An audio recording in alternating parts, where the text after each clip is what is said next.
I think we should hear from John Fetterman. Will, why don't you set this up? That's right. So as we mentioned, there are senators, and this is The Hill has even reported that there are senators that are very concerned on the Democrat side that people within their party are going to become complacent or think that the polls are showing a resounding victory for Kamala Harris. Their concern is going to be very similar to 2016 and in to some degrees 2020, where President Trump was undercounted by the pollsters. The support for him was undercounted, not by on purpose, but just a flaw in the model and the polling as in this day we're in today. Yeah, with President Trump also, I think that they know that a lot of people are not going to be as open with a pollster because they don't know who's on the other phone or the phone line. They don't know what they're actually doing. I've been asked many times, and I honestly don't trust where my data is going. Right. So I largely ignore it. But yeah, we should hear from John Fetterman. That's right. So this is something that Senator Fetterman was saying about even his home state of Pennsylvania,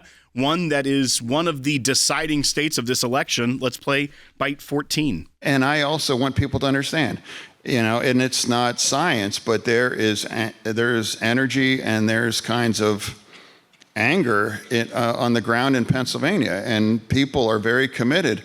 And Trump is going to be strong, and that's we have to respect that. Can't even understand it, and it's not like a science that can explain it.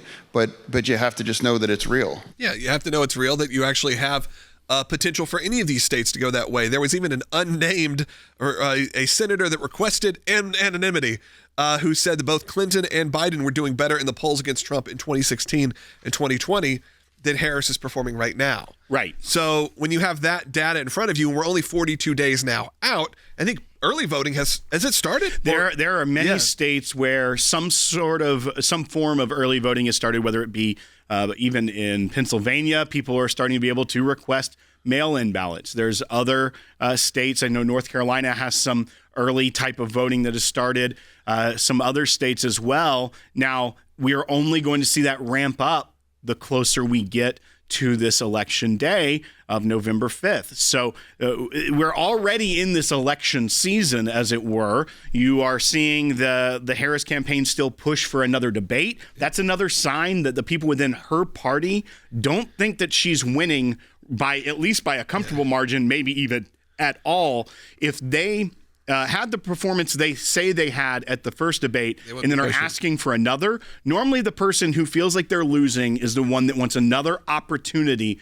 to put themselves as a contrast to their candidate. Yeah, of course, she agreed to do a CNN debate and declined the Fox News debate. President Trump said, I'm not debating again. So I really don't think it's going to happen.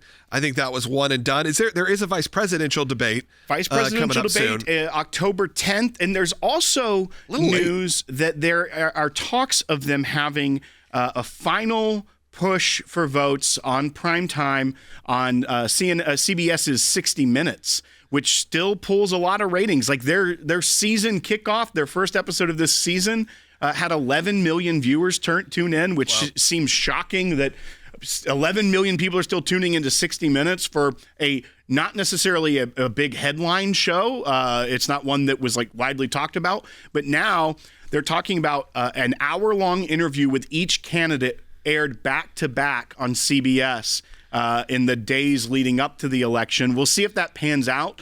We know CBS, according to the reporting, is in talks with both campaigns to do this. I think they would not do it if it were just one of the candidates agreeing to it because of equal time and things of that nature right up before an election. Yeah. But we will see if that pans out. That would be an interesting issue that could throw another primetime large viewership event right before an election. Let's go ahead and take a phone call. Let's go to Rachel, who's calling in New York on line one. Rachel, watching on YouTube, which we appreciate.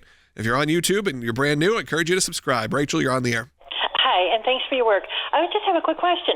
Who are they polling, and how big is the group that they're polling? Yeah, I think it depends on the actual polls, but Will, you're talking about a few thousand people. Typically. That's right. So now this is the political nerd and statistics nerd in me. It's I didn't even ask, is Will going to know this information? I knew he would.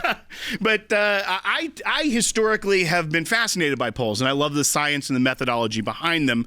But I will admit, in years leading up, that polls are not as accurate because of the nature of the world. But yeah, so the accuracy of the poll, Rachel, is determined by how big the sample size is. And these are data scientists that perform this. These companies specialize in it. So they don't want it to be wrong. They're making their money and their name based off it being right. If it's continually wrong, they become completely irrelevant. But, for instance, like a Marist poll that came out in the state of Pennsylvania, it has 1,476 likely voters.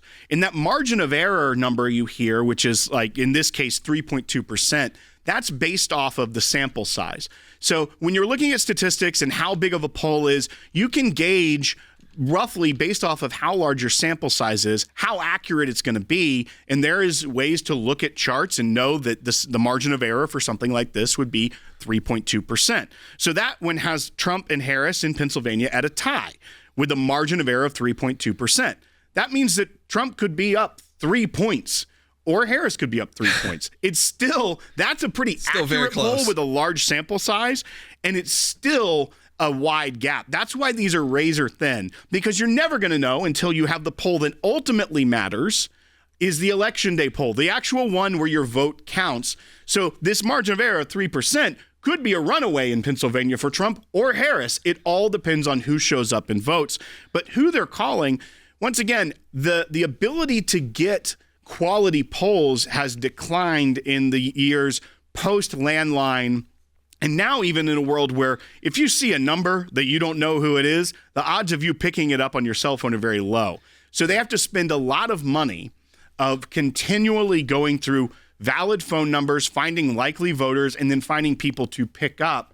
And then also having to base the people that do pick up and take their poll, if it's only one demographic of people, whether it be senior citizens that are on landlines or people with cell phones that aren't quite of voting age or may not be voting, they have to adjust their polling methodology to try to make it accurate. It is all an art and a science, and once again, is not ever 100% accurate. That's why there's even a built-in margin of error.